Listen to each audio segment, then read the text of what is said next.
Altermonde. Altermonde.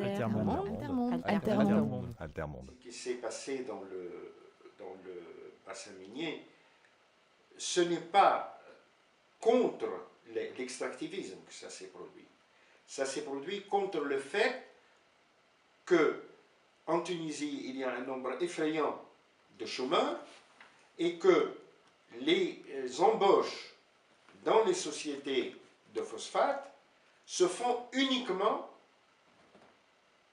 sur des critères qui n'ont rien à voir avec la justice ou les diplômes, mais c'est essentiellement les combinaisons, le fait d'être bien vu par l'administration ou d'avoir quelqu'un qui vous pousse, etc. C'était ça essentiellement. Donc l'argumentaire des protestataires, c'était nous sommes les enfants de la région, nous avons les compétences, mais nous ne sommes pas employés par ces industries qui ne rapportent au final rien à la région et dont les retombées rejaillissent ailleurs dans le pays ou à l'étranger. C'était essentiellement ça. Alors qu'il y a aussi, il faut dire, quand même, il y a un petit bémol à ce que je dis, c'est qu'il y a un certain nombre aussi de gens qui protestaient contre les pollutions générées par les industries, par l'industrie des phosphates, notamment à Metlaoui, à Gafsa, de l'eau, n'est-ce pas, le fait qu'il y a des quantités énormes d'eau qui sont répandues dans la nature après le lavage des phosphates, n'est-ce pas, et qui détruisent l'environnement.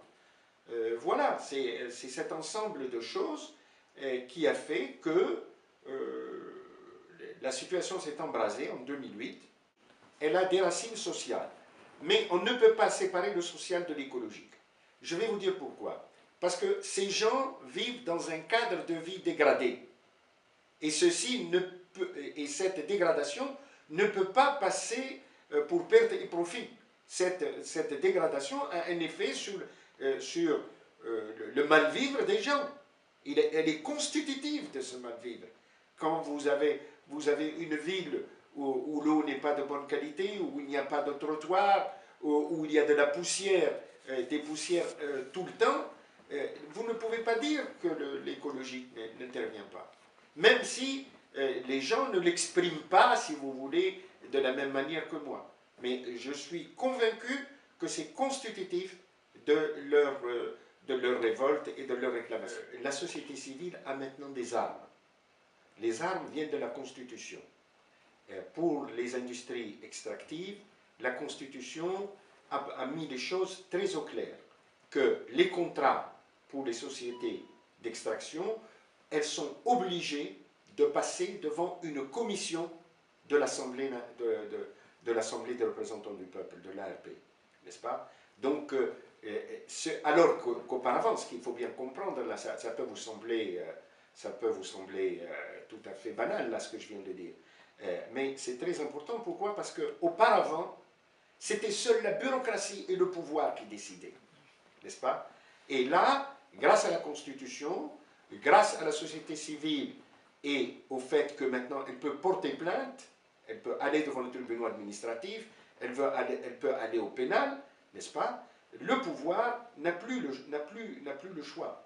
Il est obligé de respecter la loi et d'être transparent, n'est-ce pas? Et je pense que le plus grand succès, ça a été ce que dit la Constitution.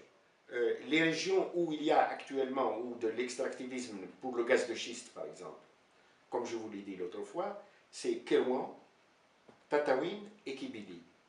Or, ces régions-là sont absolument dans le désert. Tataouine et Kibili, c'est quasiment le Sahara, c'est l'entrée du Sahara. Et c'est des régions relativement pauvres.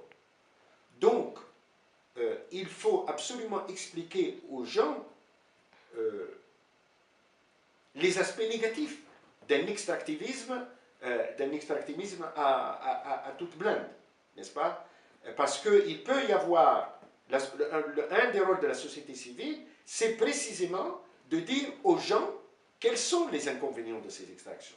Qu'est-ce qui va en résulter pour l'eau de la région? Qu'est-ce qui va en résulter pour l'air? Qu'est-ce qui va en résulter pour le changement climatique? Ça, c'est un des rôles de la société chimique, de la société dans ces pays, dans ces régions-là, c'est de convaincre les gens qu'on n'essaye pas de leur enlever une richesse, de leur montrer l'aspect négatif et de leur montrer que le succès remporté par le gaz de schiste ailleurs, par exemple aux États-Unis, que comparaison n'est pas raison, parce que la Tunisie, ce n'est pas les États-Unis.